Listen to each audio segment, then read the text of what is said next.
Alright guys, ooh, that's not a good. Alright guys, welcome back. We're finally back in the shop. And I'm just going to give you my overall final review and final thoughts of the CR12. I did mention I was going to try to get some better measurement here for you guys. And that's kind of what I planned on doing. Just going to grab my tape measure here. So from tire to tire, and you know my tires are a little bit wider than the stock ones. It's about 8 inches. I'd figure in probably 7.5 stock. You could probably get some better measurements from their website, of course. From tire to tire this way, it's solid foot. We'll go from hub to hub. It's about 9 inches. So that's what we're dealing with for small little truck. Ground clearance, you know, again is going to be different just because what I've done to it. 3 inches. The actual gearbox housing sits about, I'd say about ½ an inch to ¼ an inch, a little lower than that. I wish there was kind of a way I could shave that down, but I just can't unless I wanted to buy a spare part for it, but I'm not too worried about it. So in that little mud run video, I've actually decided not to upload the other run video just because I was, you know, first time filming and driving, and just wasn't proud of it, so I'm not going to put it out. But I did mention my little scale stock tire. Here's the stock tire. You know what, let's just get a measurement. I want to be thorough. The rims, or the tire, I guess, I mean the wheel, is 1.55 inches, and then stock tires are 3 inches wide. And these are about 3.5. So yeah, figure in ½ inch on each side, and we're looking probably close to, shoot, I don't even know. I'm not really trying to do that math right now. Anyway, so as far as body's holding up, no cracks. I mean, people are probably like, whoa, what are those? What are these dents? I did that myself. Just because that's just, I don't know. I like beat up trucks, and the hood mix matched. I did that myself as well, along with all these stickers. You don't actually get these stickers with this kit. These are stickers that, man, I wish this thing would focus. Oh, that's way too bright. These are just stickers that I've gotten with other kit. Sorry about that camera. I'm still trying to figure all this out. But I will say one of the LED sides on, I believe it is this side, does flicker in and out. I don't really care. I think it adds to scale. You know, it's been bumped. Even though I'm pretty sure it's just water damage. Now, I will go over, I have waterproofed this truck before I took it through any of that mud. And if you are going to run in snow or creeks or mud or anything, I highly recommend waterproofing your truck first. There's lots of great, you know, YouTubers out there that can show you how to do that better than I could. I might do that in the future, though. So I've labeled my batteries. I just feel like that's a good thing to do. Label your controllers and your batteries for different RCs. And that way, because I have two of the same battery, you know, how am I supposed to know which one's charged and which one's not if they're both sitting next to each other? So I am going to take this one out. I'm pretty sure I ran it. I'm just going to sit this right. I don't know. There's no really good way to do this. I'll just give you a nice little, I don't know if you guys can see what I'm doing or not. I'm just going to hope you can. Just going to take this battery out. I did charge up one of my other Z-powered, just cheap LiPo off Amazon that work really well. You see, this is my number 2. Just because I'm not sure if anything's broke. Haven't drove it since that little crick run. I don't know if you guys saw any of that. I'm sorry if you didn't. We're just going to see if, you know, everything's still working just because I did run it through the mud. And we're just going to test the waterproofing. So yeah, here as you can see on the body,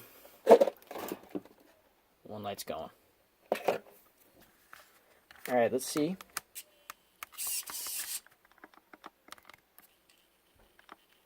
Nothing from the motor.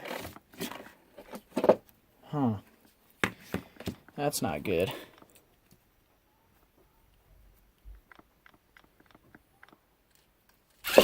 There it goes.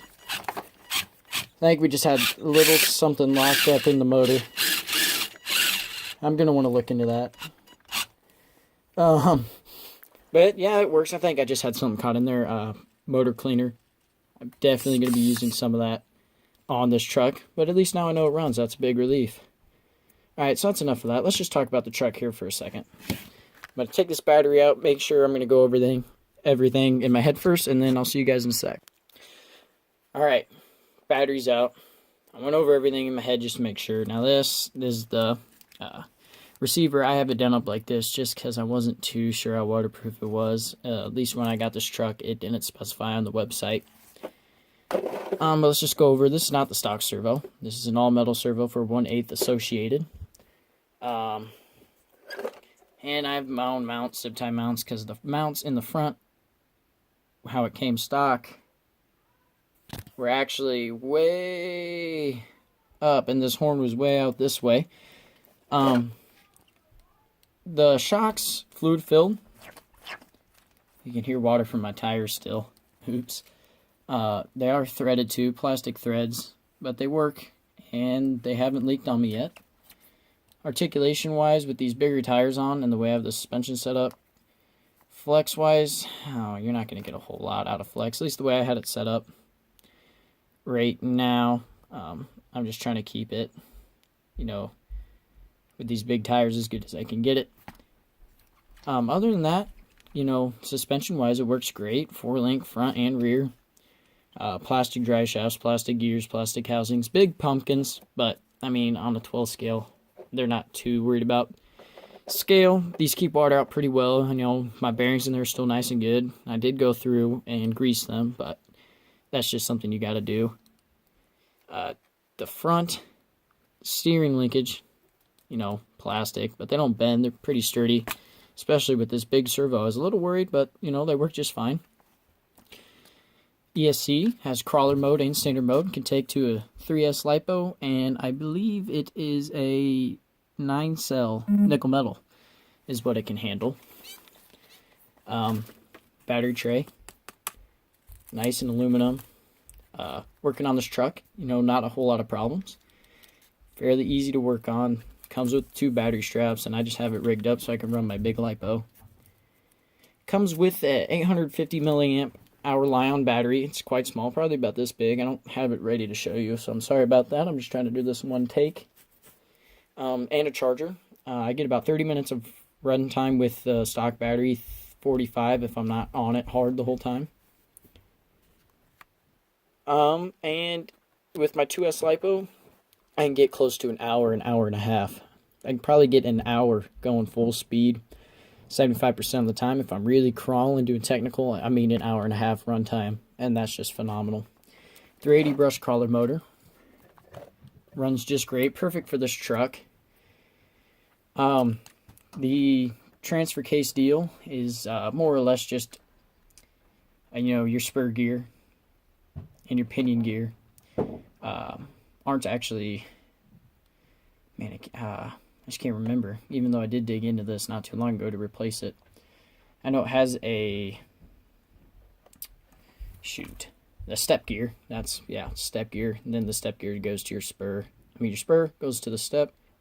Your pinion goes to step. The step goes to the spur. I'm sorry about that. Just kind of had a little mind block. Drive shafts are plastic. They are dog bones in the front for steering, but on this truck, you don't really notice it. I get good steering angle out of it, especially with this servo. I'm not too entirely worried about all that. Now for upgrades, obviously, the big servo. It's a nice torquey one, not a whole lot of speed. I don't really care. It's got good torque. It does what it needs to do. RC 4-wheel drive Fun Country tires using the stock wheel. It comes with these chrome little hubcaps, which I think it's cool. And, they're just screw on, so you can get to this. But it keeps those clean and adds to the scale, so I like it. Although I did end up losing one. Bummer. Not too worried about it. Comes with chrome out bumper in the back. I clearly broke mine. I just decided to leave it. Comes with a bumper in the front, too. Another chrome. Plastic. I ended up breaking it, but it still worked just fine. It mounts to the front right here. you know, I got some mud in there, so I won't be able to get it in. I just decided to take it off because for what I was doing, it did look really, really, really clean, really cool stock. But it was kind of limited, a little bit stock, at least for what I want to do, more competition and, you know, crawling and like really making this thing as capable to a 110 scale as I can get it. So no bumper. You know, that's just all there is about to it. I'm pretty sure these are it's an aluminum C-frame chassis. You know, LED light kit included. It's really great. You know, that it comes with LEDs, which that's just scale. It comes with good tires. They were all right in the mud, all right in the snow. They were I mean, but snow driving's just rough, especially in a little car. But the mud, they were decent. Dry dirt, decent. And rocks actually performed really well. I was actually really impressed with how good they were in the rocks. Yeah, you know, the rocks, they worked actually very well. These stock tires did.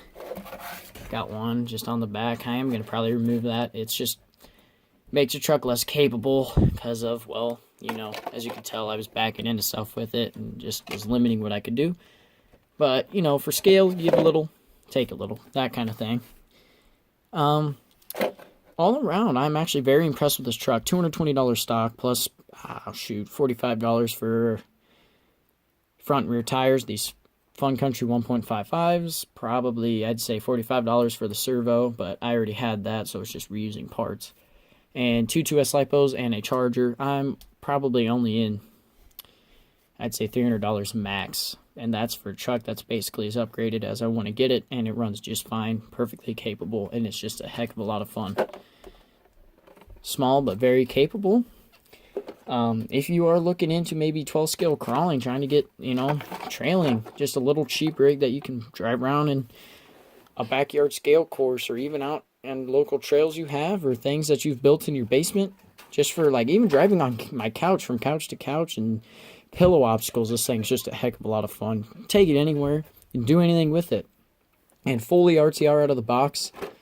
I mean, what else could you ask for? 2.4 gigahertz, 2-channel radio system, which is actually what my camera is mounted to right now, so that way while I'm driving I can, I mean, it is what it is. I honestly don't mind it, but overall, I just really, really dig this truck. Plus, with this nice paint job already, like, the Lexan's pretty tough, no cracking. I will say there was chrome, there's chrome, oh shoot, door hinges, I mean not hinges, man, what am I thinking? I don't know why my mind's in such a block. And mirrors, and the mirrors obviously got taken off. They're actually really cool scale, you know, old style mirrors. You know, I beat this thing up quite a bit, so those broke, but it wasn't a big deal. You know, all in all, this is my final review on this truck. Is it's very good, very capable, cheap, easy to replace the parts in. All the parts are fairly cheap. They even have aluminum shock upgrades, threaded shocks, all sorts of different, you know, options you can do to this. Being 12 scale, it is kind of hard to make fully customizable yourself, just because not a whole lot of people make really cool, like, you know, metal portal axles or anything crazy, you know, for 12 scales, at least that I've seen. But there are guys that will fabricate, you know, aluminum and 3D print stuff specifically for this truck, which I think is really cool that, you know, people are giving this truck a chance to the point where they're making their own little, you know, battery trays and, you know, higher clearance on the transfer case. They're lifting that up, you know, and it's all, you know, really, really cool how, you know, more and more people are getting these trucks and really liking them. I'm saying if you're looking for a truck, you know, for your kids, even for yourself to just mess around with, or you just want to get started, you know, this is great truck RTR, and obviously with stuff I've done to it, it's even better. I highly suggest you pick up this truck if you're looking for a cheap truck around the $200 range, and you don't necessarily need a big 10 scale rig. I'm not saying 10 scales are bad, because I'm definitely saving up for one right now. But those are a heck of a lot more expensive, and I'm still really excited. Hopefully I can do a build series on that, because I am getting a kit. I think you guys will like it. All in all, you know, here's my second video. I'm sorry for the delays. Just had some stuff coming up. Be sure to, you know, just, if you like what I'm doing, subscribe. If not, I mean, my bad. I don't know. Like, I guess, just leave a comment, leave a like, do whatever you guys want to do, really. And just go out and, you know, get your own truck. Start your own YouTube channel. I love watching a whole bunch of different RC channels, just seeing what other people are doing, other creators. And just, once again, you know, welcome back. And I hope you guys enjoyed this video.